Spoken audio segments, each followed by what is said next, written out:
Hello and welcome to Nerdarchy for Nerds by Nerds. I'm Nerdarchy Stave, and today I am joined by this nerd.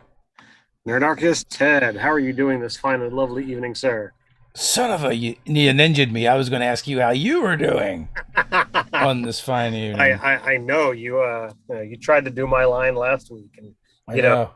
conjure your Ted and you got part of it. You did an okay job. Nice. Can I get that on my report card? He did an okay job. It'll be my epitaph, really. They'll carve it right on my tombstone. He did an okay job. You're not having to wearing the world's okayest DM. Not tonight. Not tonight. I'm not. I'm doing good. Just got done dinner with your family, mostly. Um, Actually, all your family. They were all of your family, Oh, I geez. should say. Not all of your family, but they all were all your family, or are all your family. I guess if I say it were, that's kind of past tense. That makes it seem like they've passed on. And they were definitely alive when I came down to the basement. So, All right, well, this is getting kind of weird and dark. So tonight we're supposed to be talking about rods, stabs, and wands. yeah, You threw this out there based on Doug's suggestion, and I'll totally steal the nerd credit you were putting in that this was a saving throw category from way back in the day. So it's a interesting yeah. point about how the game is vastly changed. If you were a fighter, you were kind of boned on these saving throws. It wasn't going to be good. Yeah, I mean, it was a lot of magic stuff that fighters just couldn't really handle. No, no. All they had was their hit points and their wits. So Sometimes there even is that was not that. enough. And it's funny because we kind of come full circle because now those are all arcane focuses that a mage can use instead of spell components. Matter of fact, my first 5e character started as a wizard, was very poor, so I couldn't afford a spell component pouch because I had to roll my gold. I didn't Right, use starting equipment because I wanted to wear armor right. and have an axe. Right, so it was very, very difficult. Wizarding is not easy, um, especially when you're broke. Wizarding is not easy when you want armor and a weapon as well. Yes, yes, when you're on a budget. So, and I think I did a staff just because it was like the cheapest, Uh and huh. I couldn't use a shield at that time anyway. Right. So I could just like dual wield axe and staff, and it kind of worked things out. It's definitely a lot of fun. I think to me, like the big thing about the rod, staff, and wand, uh, when you make that choice as a focus, what does it say, about the character? Why would you choose a wand over a staff, or why would you choose a rod over, any of these others? So I when think you're really just compensating, to be honest with you, but well, like it's to me, it's more than just like, oh well, what does this look like? If you choose a rod, in about half the time, I think your GM is probably going to say, well, that's a club, or something that could be used as a weapon.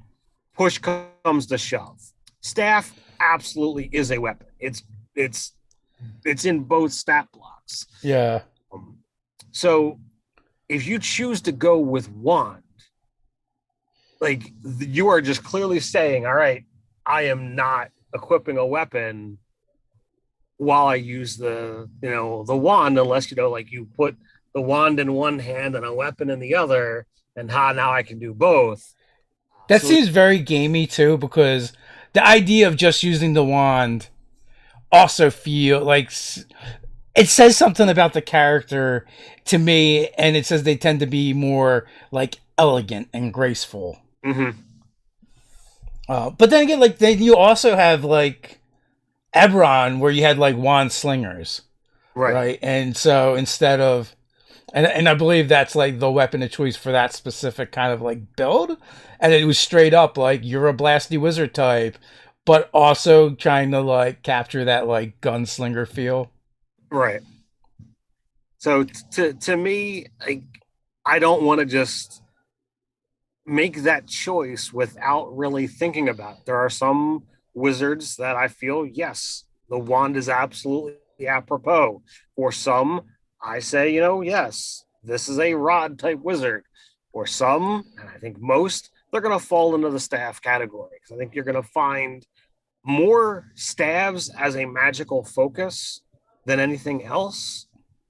Uh, I find that wands tend to fall into like the niche. Like you're gonna find a wand that you can occasionally use, but it's not your primary thing. And if you find a rod, well, you might take the rod instead of the staff because of what it offers. But you're ultimately, the staff is kind of the go-to. It's also like there's a hierarchy, right?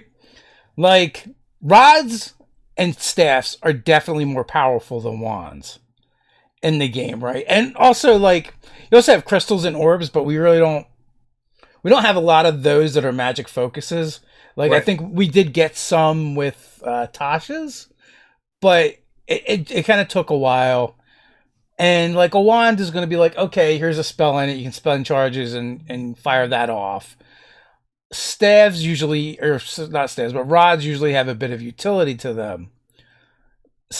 Staves are the tool of a wizard, right? They're like they're the utilitarian tool. They're gonna do a bunch of stuff. They're magic for smacking people upside their head with them. You're gonna cast spells out of them. You're gonna cast multiple spells out of them probably. And you can use it as a focus. But then there's also I feel like a lot of players are gonna go with the spell component pouch, right? As opposed to the rod staff or wand. Just because it like frees up your hands. I, I definitely see that, like, as an angle, Yeah. and especially with, Liam O'Brien playing Caleb and really getting into I'm going to pay attention to the particular things that I'm pulling out of my spell component pouch so that, oh, when I'm grabbing this, everybody knows, oh, well, you're going to cast such and such a spell. And I think Liam did a fantastic job throughout all of campaign two, really selling the flavor of that. Um, you know, but unless you really need to use your hands for something else, I think it's just easier, and you don't have to worry about that. Well, is this pouch really just ever filling, or am I supposed Yeah. to, like, have to spend gold every now and again to replace those things? You only got so much gunpowder, right?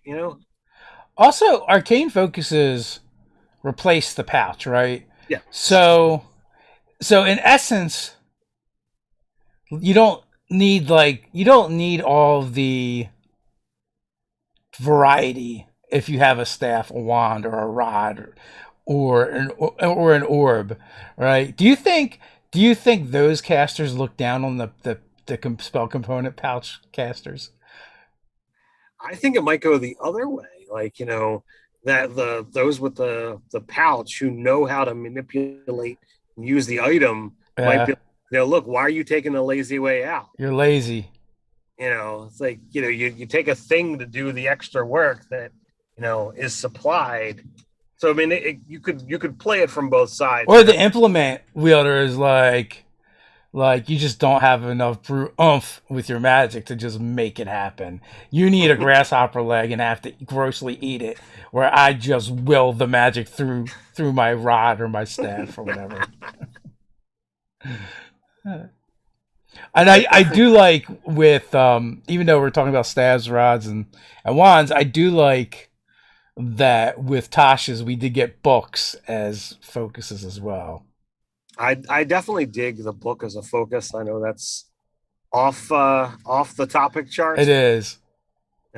I mean, you can go in any which direction, off kilter, and I've definitely seen other things beyond crystals, orbs, books that, it's like, oh well, if you go into the clerical thing, you've got all of these options, and when you go into druids, you got all these different options. You know, if you want to have a more kind of naturalist wizard, why can't I have, this little sprig thing? be my focus for a wizard if I'm also a druid? What makes the difference of one being a focus here versus being a focus there?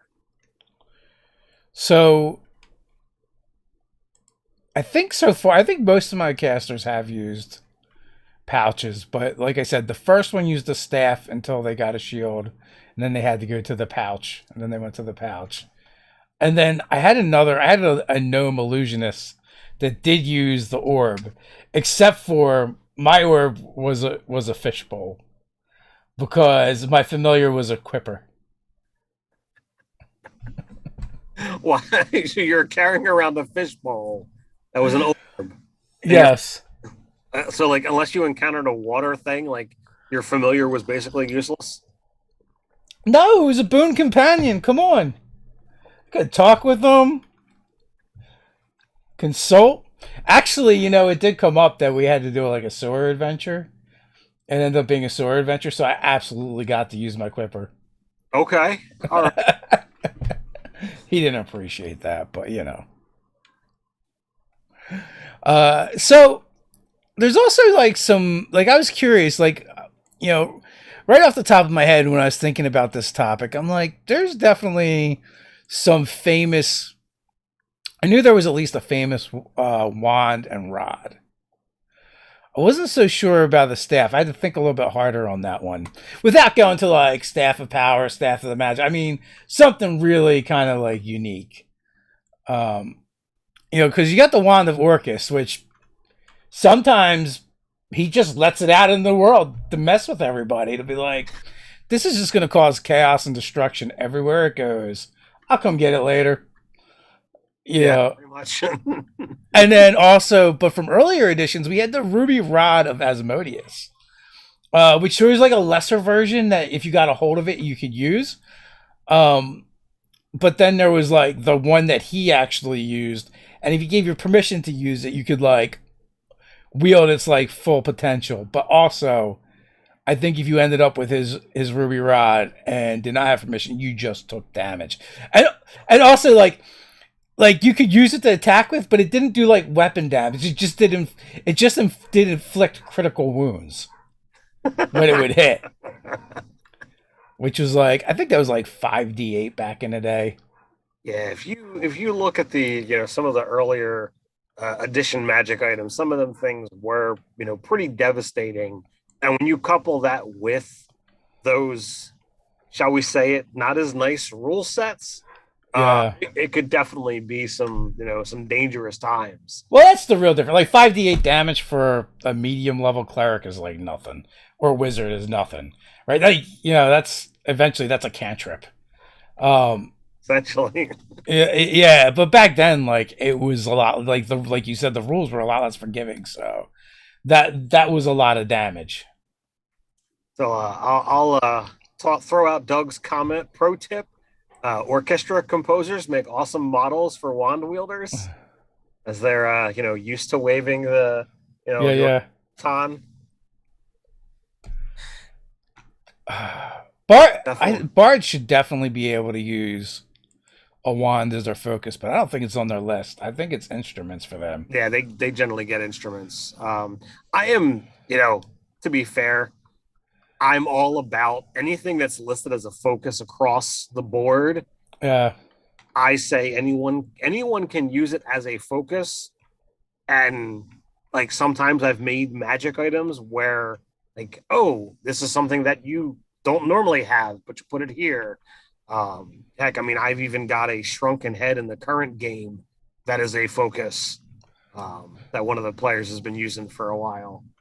So, I mean, you know me, I definitely skirt a lot of rules there. yeah. Well, I feel like anything that the shrunken head's a magic item, so I Right. think that's fair game. That's definitely fair game. There's other arcane implements. Heck, there's a gem that you can just put on your sword and turn it into an arcane focus. I mean, it's lame because you have to attune to it, but it's there. So I feel like for story hooks or story quests, like you could use the rod the wand of Orcus or the rod of Asmodeus, especially Asmodeus in 5e. It's a great plot hook because Asmodeus isn't static. His rod's not static, and devils just make such fantastic villains. Yeah, I like devils because of their lawful evil alignment. You you've got a lot to play with of bending and skirting rules, and dealing with the, well, this might be considered a good action, but they have the lifespan to realize and to, kind of guesstimate that down the road, this action is going to cause this to unfold and this to unfold. So it gets into that machinations.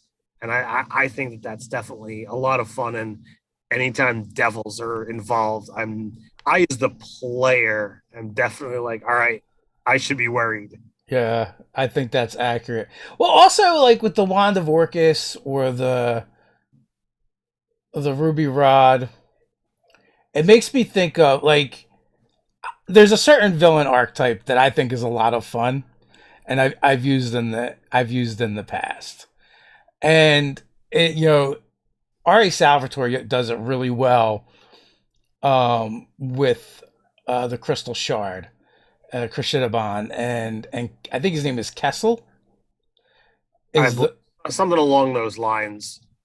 who's basically an apprentice, not a very good one, that just oh, spoilers by the way, folks. I mean, those books came out like I feel like 30 years ago, but murders the wizard and ends up taking this magic item. And in Mutants and Masterminds, like a lot of the character types, they just do archetypes, right? It's not like said villains a lot of times. And like that character archetype is the jumped up loser.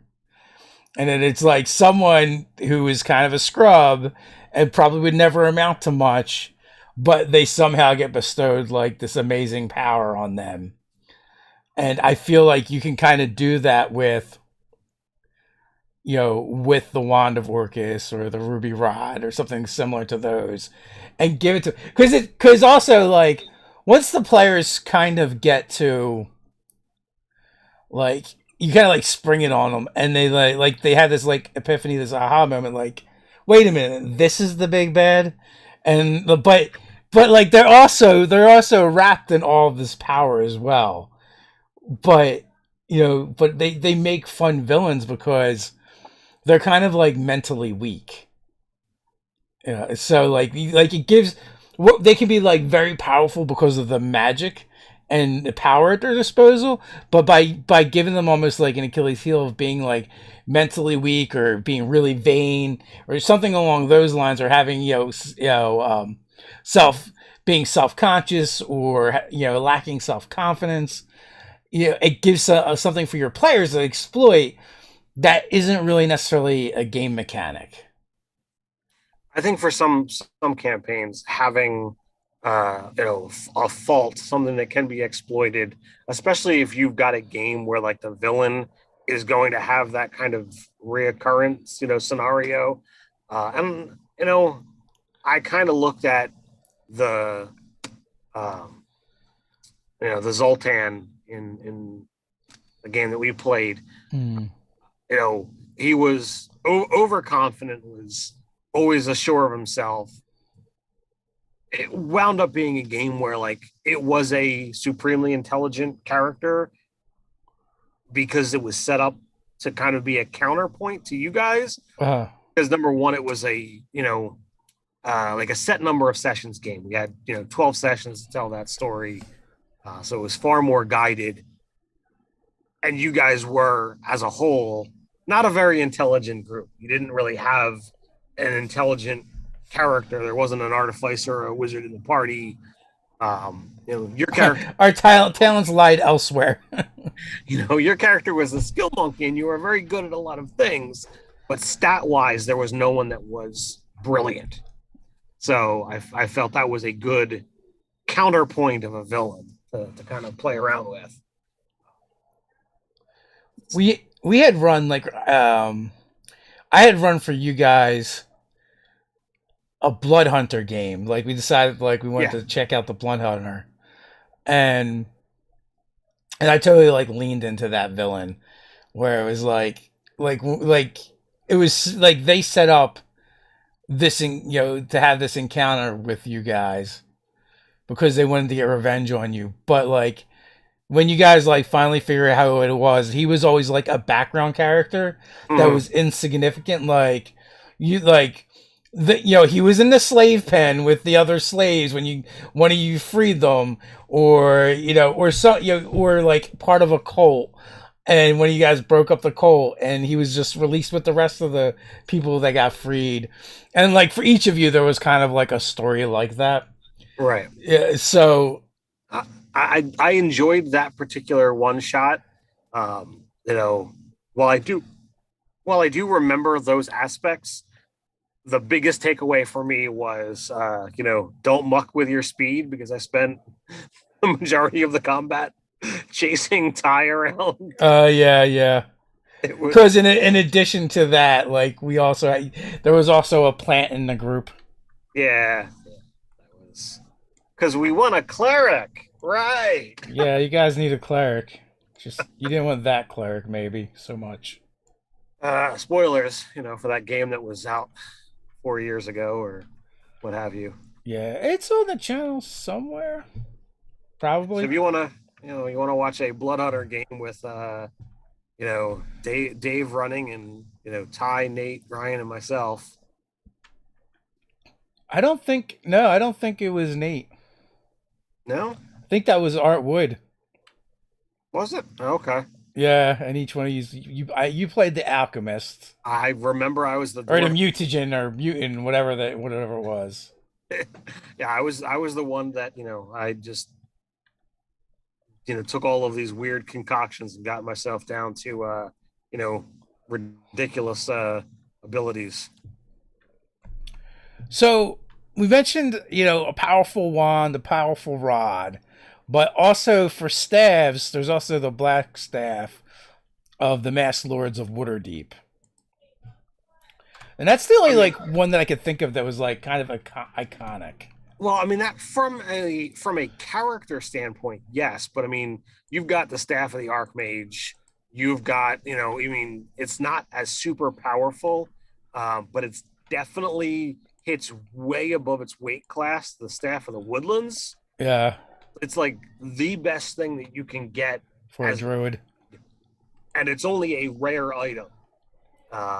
And I've seen that on characters. You've given it out in games.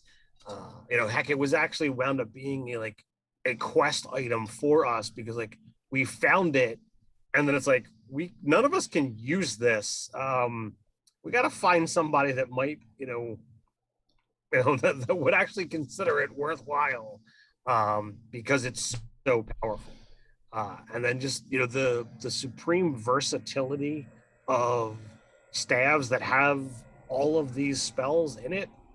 You know, again, staff of the Archmage and staff of the Woodlands being the top in my It's number. actually staff of the Magi, my friend, and staff of Sorry, power. staff of the Magi. It's It's completely not different staff. than the staff of the Archmage.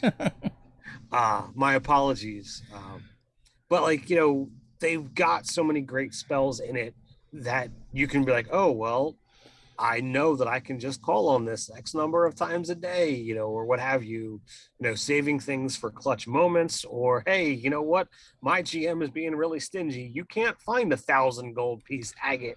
Well, you know what? If I'm casting it through the staff, I don't need those things. Bloop, you're awakened. Boop, you're awakened.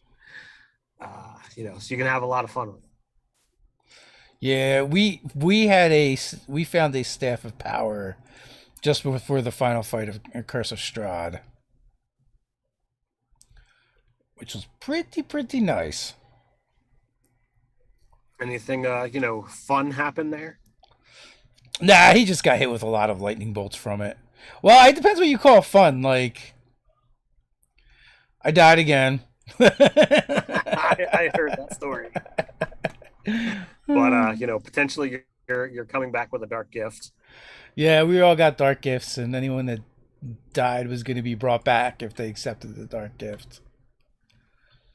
So I don't know. I like playing that character, so I'll let him come back. I think I'll probably let him come back.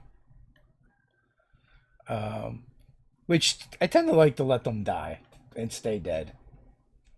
But I don't know. It was fun to play a high level artificer.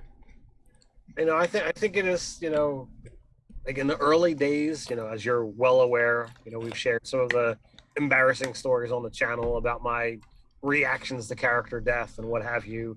But Yeah, now it's kind of part and parcel to be able to see characters have an end. And sometimes retirement isn't for them. Like, passing on could be something that's kind of cool. You know, there are even times where I've seen players who create characters are like, yeah, I want to go out with glory. I want to yeah, like. So it's like, all right, let's see how we can make that work. Let's see what we can do here. And sometimes you work it in, and a replacement character happens, or it's like, no, I want to go out with a bang at the end. I'm like, okay, well, we can certainly make that happen. So there's definitely times that I've evolved, I guess, as a player, that the story is more important than those selfish wants of to keep living. So, oddly enough, though, right? Even though the rod is an arcane focus for the wizard, there isn't really many good With magic rods for a wizard. Like, there's Yeah, a I lot of mean, cool rods, but like, they're for the not they're most, not for the wizardly. most part, when you think Rod, you think Rod of the Pact Keeper, which is a warlock item and an awesome warlock item. Maybe that's what you think, but I think a rod of lordly might. Well, I mean that's not even a focus. No, no. Like that's that's like your warrior item kind of deal. Um, so like I didn't even think about that one. I was thinking about things as foci. Yeah. Well, what do you think? Should all rods be able to be used as arcane focus? I mean, just because a rod is an arcane focus and Well, possibility, and also, so like the rod of lordly might, it is a rod. So in my opinion, that would count as a focus. If there's not a modifier associated with it as a focus, it's not going to do any better than the non-magical one. yeah. But Uh, you can just use it. Like the rod of blasting is a really cool magic item that, mhm. I mean, it calls it out that you can use it as an arcane focus. But also it gives you resistance to fire and lightning damage, and you can cast Thunder Wave as a fourth level spell, whenever you want. So you can be handing them Thunder Waves out like candy. I mean, that in and of itself is pretty nice. So Yeah. But I feel like like half. I feel like we need more rods. Like there's not even that many of them. Well, it sounds like that's a job for Nerdarchy to It put might be. It might be some fun things in there. We've got a whole cool newsletter and a website where we where we make stuff. some fun stuff. So you know, if we feel that there's not enough wizard rods out there or rods for, other arcane, implement users, then why not? Let's do a thing. Um, I'm gonna steal away from our topic for just a moment to kind of announce some things that are just kind of going off to the giveaway shelf that have been sent to us. Ooh, Uh, stuff.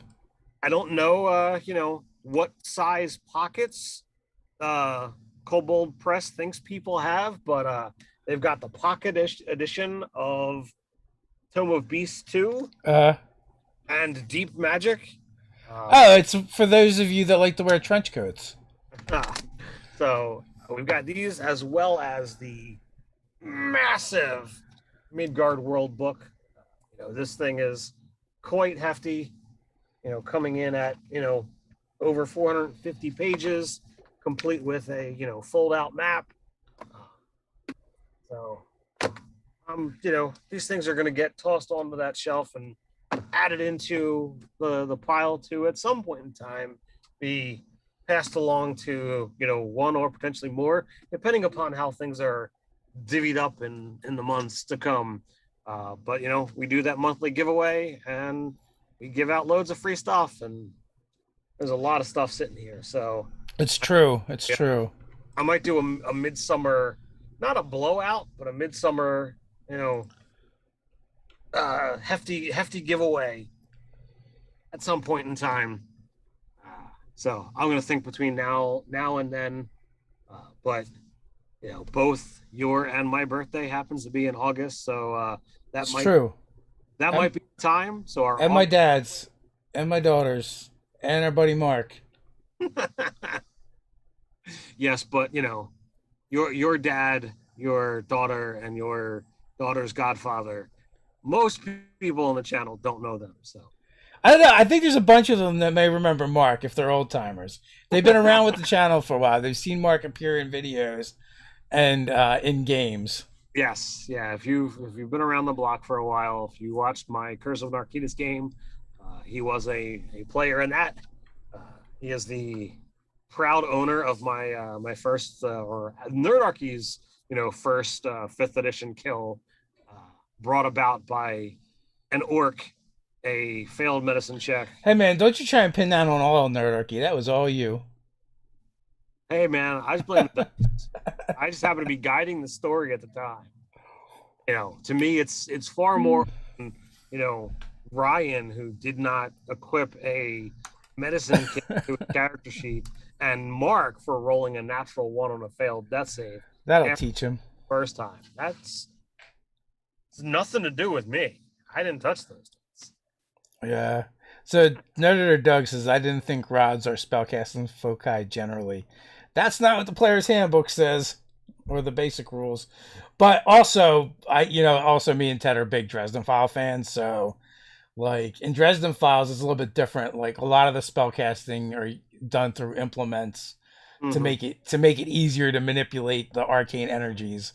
And if you just want to blow stuff up, you need a rod. Specifically called his blasting rod.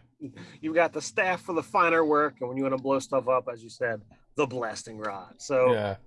perhaps we get us a nice evocators rod, maybe. Maybe we can do something, do a little shout out. So Winter Sky wants to know, what are your thoughts on the Blade Song Wizard?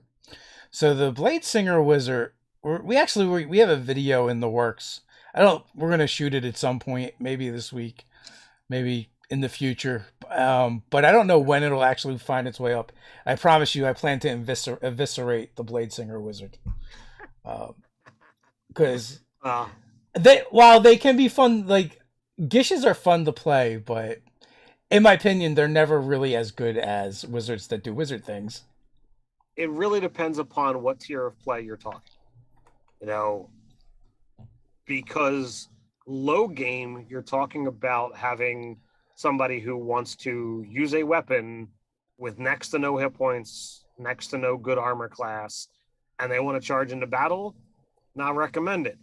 You talk about high level game when you're equipped with all kinds of fabulous stuff.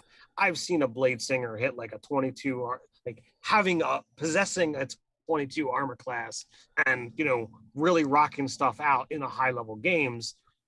But the damage that they're dishing out with their with their sword just was not near the amount of damage that they could cause had they just been using their spells. Had they just used disintegrate safely from across the battlefield. So it is a fun concept. Yeah. Well, the problem with, and this goes like across the board, like just high armor class characters.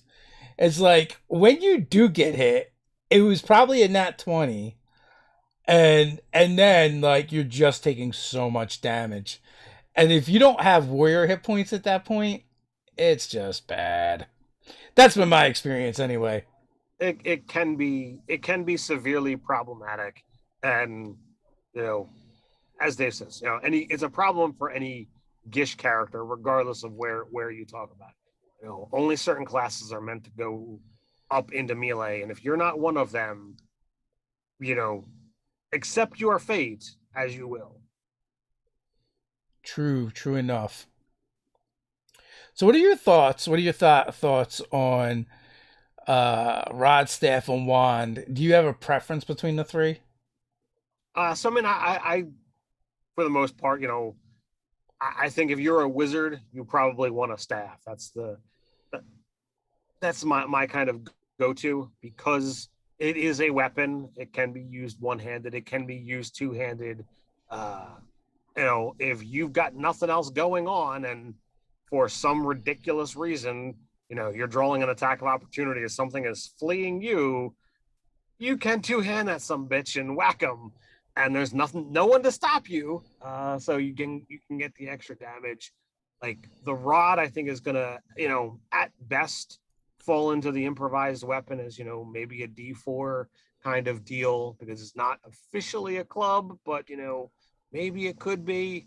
But I think there's certain characters that that dig the rod, and wands, they're elegant, but they don't really seem to really drive that point home of it's an implement. It's a tool for now. It's not like I don't see it being like the mainstay. So long-winded answer, staff.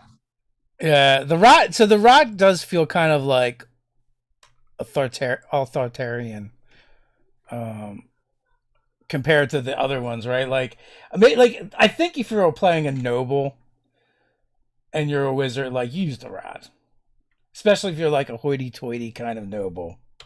So I see, I'm gonna try to be gentle with this, but like your charismatic wizards, Uh, your noble, your charlatan, your bard-esque wizards might go with the rod for symbologies and what have you. Um, that's my kind of take on it. Um, so a rod would definitely be the same as a club, because also a club only does a die for anyway. For some reason, I was thinking it might do a little bit more. It doesn't, but they weigh exactly the same. So I'm like, yep, that definitely works. It's only a die for. but when you typically see the wizard, the robes and the staff, like that lets you know, like you're talking to a wizard. You got a wand or you got a rod. It's like, oh, did you leave your real wizarding implement at home and this is just your travel gear? Like, I don't know. I feel like elves use wands. I don't know why. I just do. When I was playing Uthengar and I went with the staff, I felt like I like the staff because it kind of made me think of Gandalf when yep. when he'd have the sword and the staff and he like crosses them. I'm like, that's pretty cool. Yeah, I mean that's kind of like the very evocative thought pattern. I mean, especially nowadays when we actually have such a beautiful rendition of the Lord of the Rings with Yeah. these that you can really see, what Gandalf was able to do and look like in a battle, wielding staff and sword. All right, that's really cool. Using his pyrotechnic spell, his most powerful spell in his in his repertoire. We've talked, about that before, about Lord of the Rings. That world doesn't really do like the level of wizardry that D&D tends to have. Like, you know, we have much smaller spells that he uses, and for the most part, he whacks things with a sword. Yeah. Gandalf is actually a blade singer. It's canon now. uh, But yeah.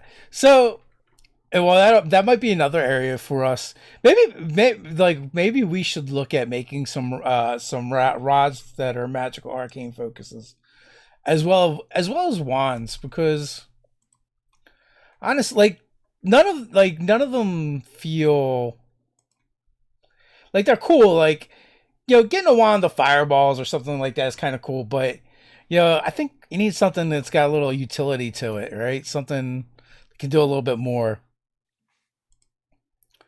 They got some implements like the wand of the war mage is kind of cool. But essentially, you could replace it with a feat. Right. Instead of a magic item that requires attunement. So that might be a project for us.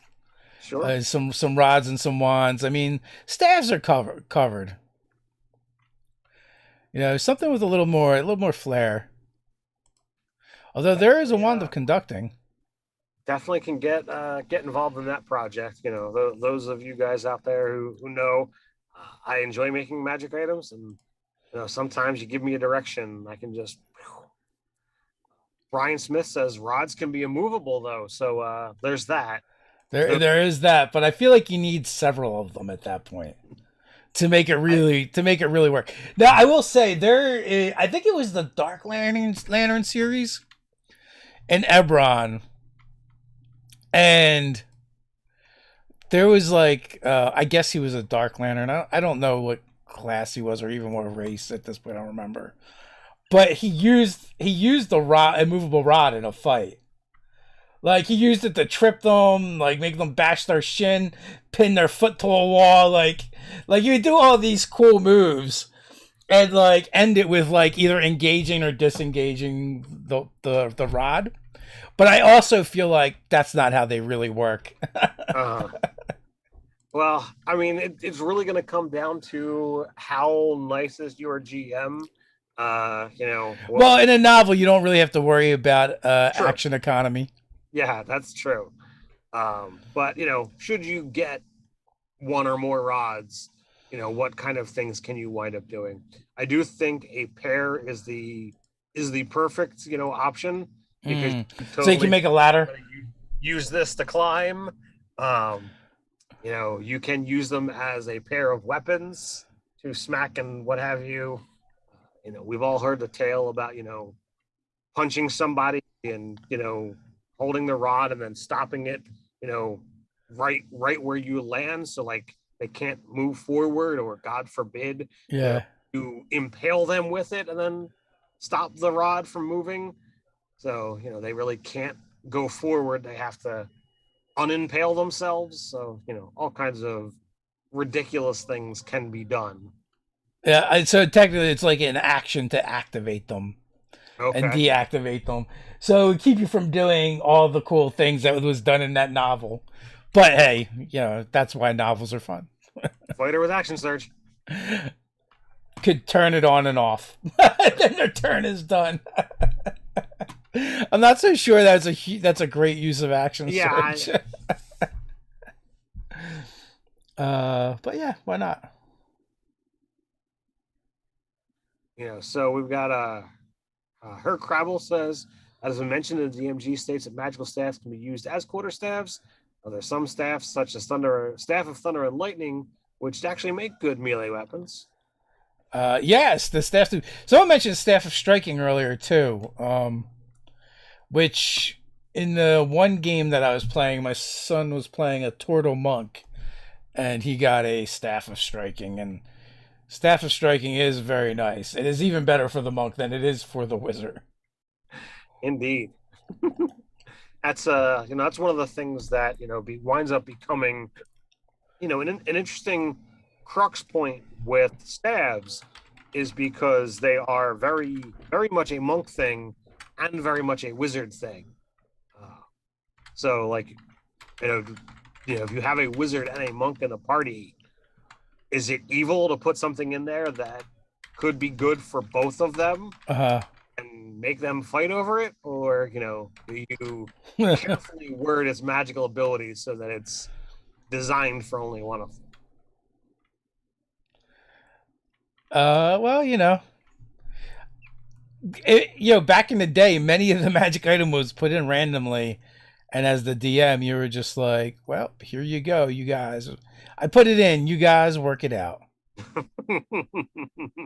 I have definitely seen many a magic item fights, not like real fights, but like discussions over magic items. I've heard tale of stories where magic items are given out to whoever it was that killed the thing, or just given out randomly based on whoever's turn it is. So like none of the gear that players had was actually going to the person that would best use it, but they refused to try and trade because what if they got less things? They were more concerned about having the stuff than actually being able to use the things they had.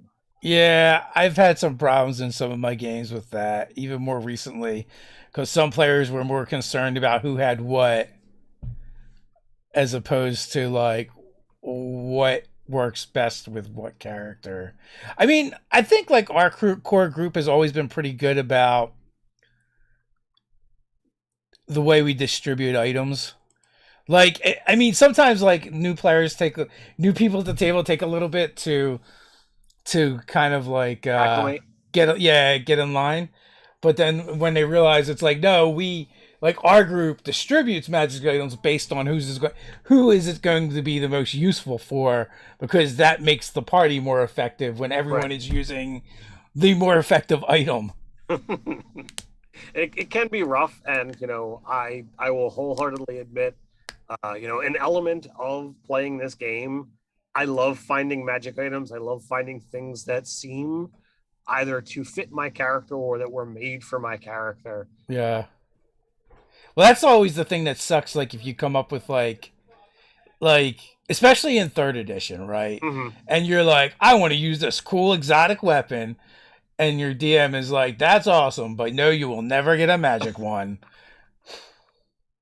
Well, I mean, I know this is veering way off topic, but and I still love the story about my orc who fought with a double-bladed sword, and you told me straight up, like, all right, you understand that you're not gonna find a magic double sword, like that's an exotic weapon, which means it's going to be even more rare to find someone who uses that and has something magic.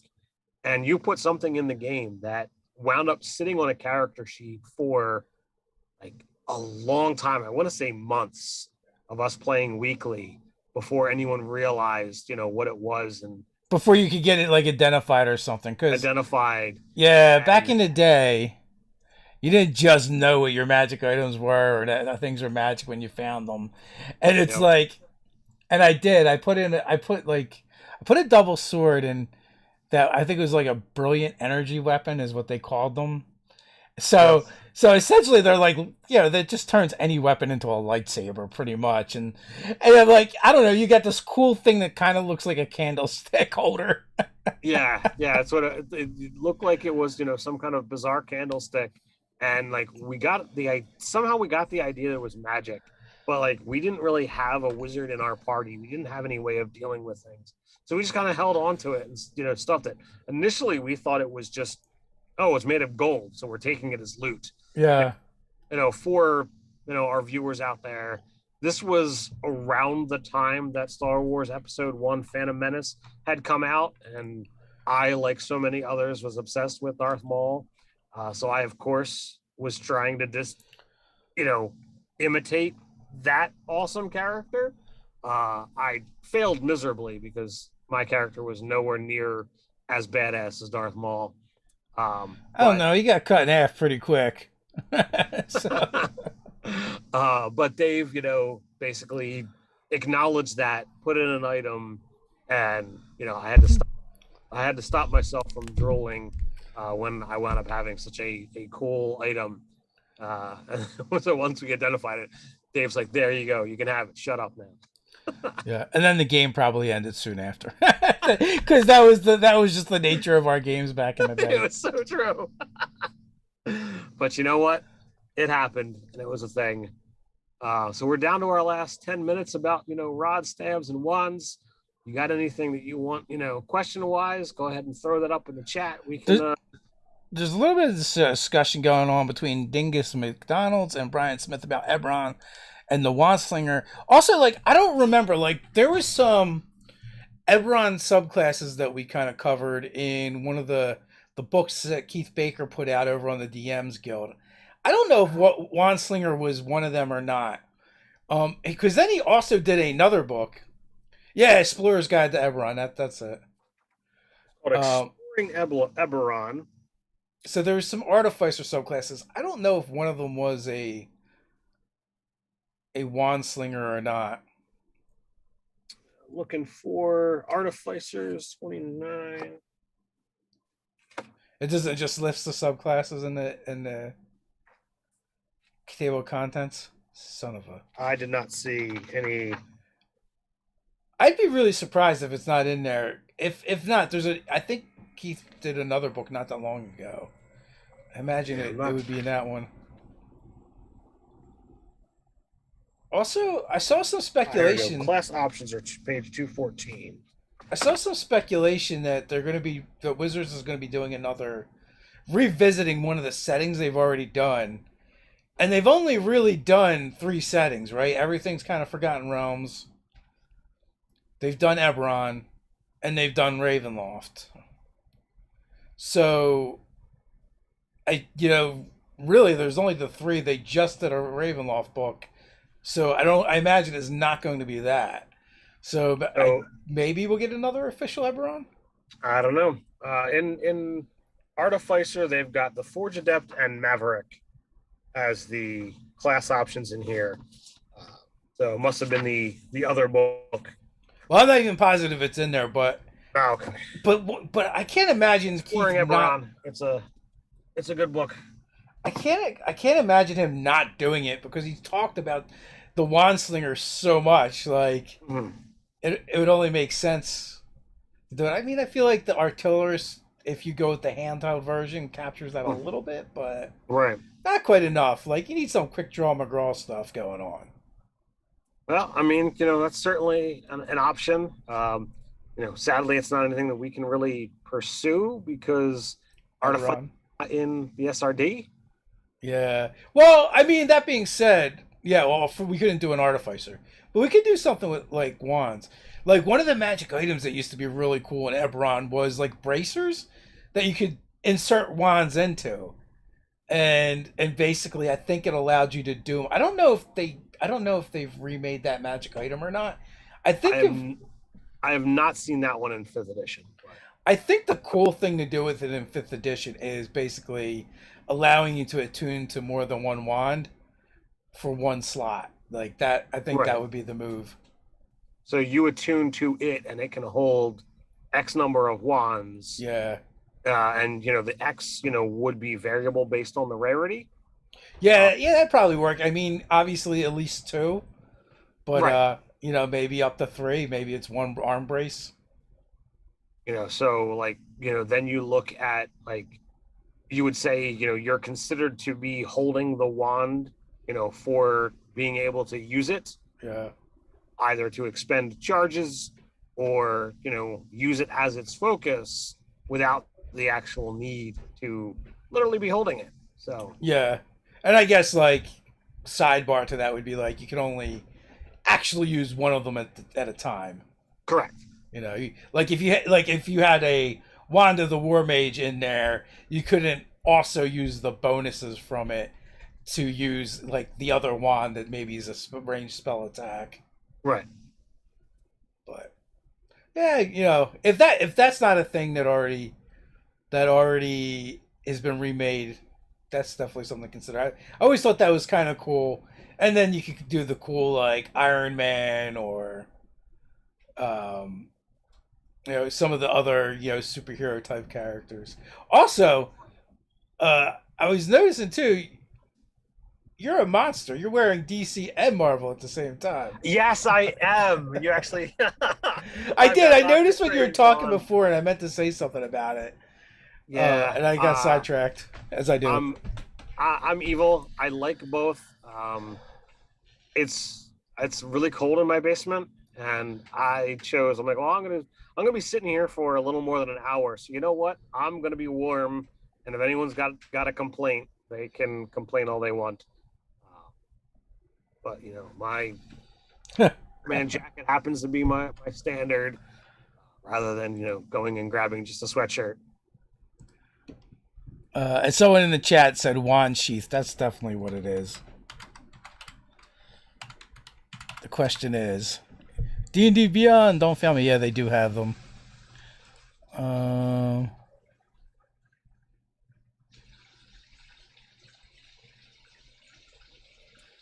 Well, while you're looking that up, Brian says wands should definitely be able to counter other wands. So like a wizard dual type stuff. I think that would be actually a really neat idea of, if you both have a wand of fireballs and somebody goes to issue one, use their wand of fireballs, you could spend a charge to basically neutralize the magic of it, or use a like number of charges. I think that could be, definitely an interesting mechanic. so the wand sheath that they have, it's only for Warforged, and they're super lame. All right, so all you got to do is call it something else, and make the version that we talked about. I'm gonna call it the wand sheath that doesn't suck. So basically, like it can't be removed from you while you're attuned to it. You can insert a wand into the sheath as an action. Sheath can only hold one wand at a time. You can retract or extend the wand from the sheath as a bonus action. While the wand is extended, it can be used as if you were holding it, but your hand remains free. And if the wand requires attunement, you must attune to that as well. So the So attunement and the one, if the one requires attunement. yeah, yeah. So I mean, basically, it's like, do you want to be able to hold a wand without holding a wand? Right. Yeah. Two attunement slots, please. No, thank you. Lame. Indeed. So we might have to reinvent the wheel there. Well, you know what?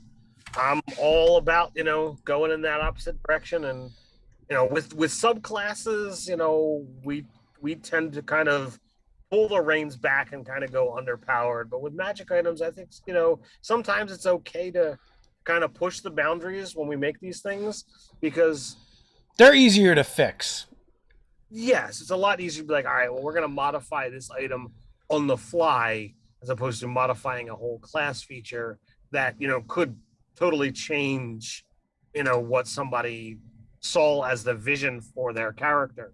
And, when we go underpowered and we give more, hey, you know what? Nobody's going to complain, so. And basically, all of the good wands require attunement. Like anything that was good enough to put in your wand sheath requires attunement. Right. I think like you could get away with like the wand of smiles. I And like smiles personally.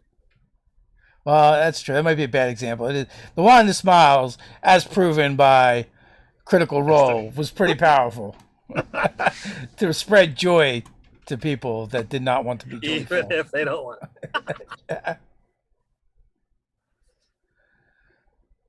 Well, in previous editions, like one of the ways to counterspell was to cast the same spell Mm-hmm. that was being cast at you.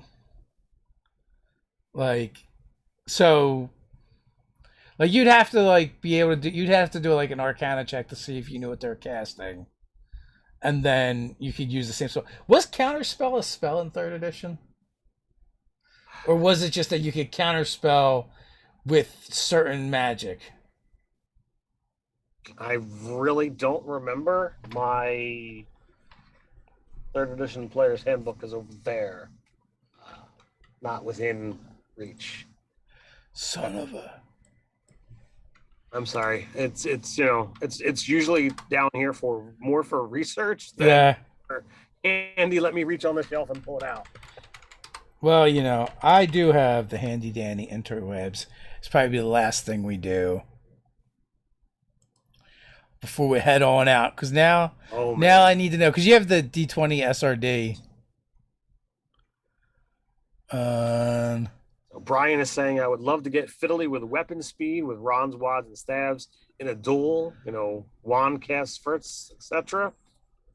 If you go back to the earlier days of D&D, weapon speeds, were definitely affected your armor class and allowed not your armor class, your initiative score. So like definitely allow certain type characters who are already more prone to go first. Most of those martial characters and their big old weapons. So you used to use Dispel Magic to do it. And you'd like have to make an Arcana check to see if you could tell what they're doing. And then if you did, there were specific spells that would counterspell each other. And then also the Dispel Magic, without me getting too deep into it.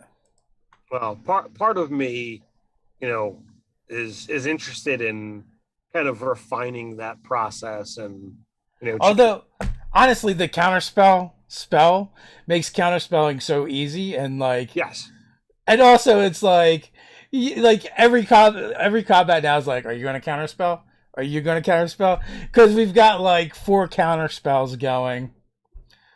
Yeah.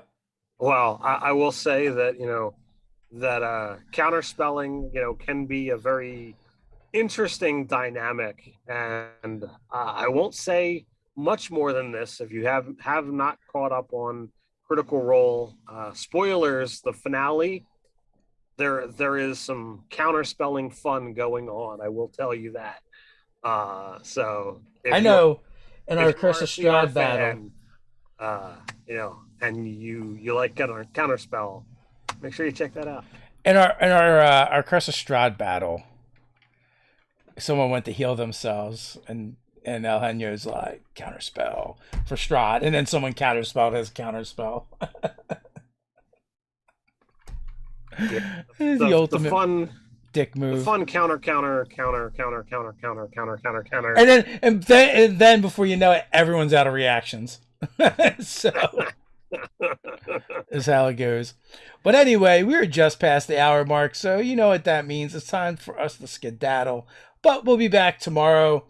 I have another TikToker on to come and talk about D&D and TikToking in the afternoon at 12 p.m. Eastern time, as well as we'll be back for Ingest Quest. I think we're at session 5 now ish, somewhere around there.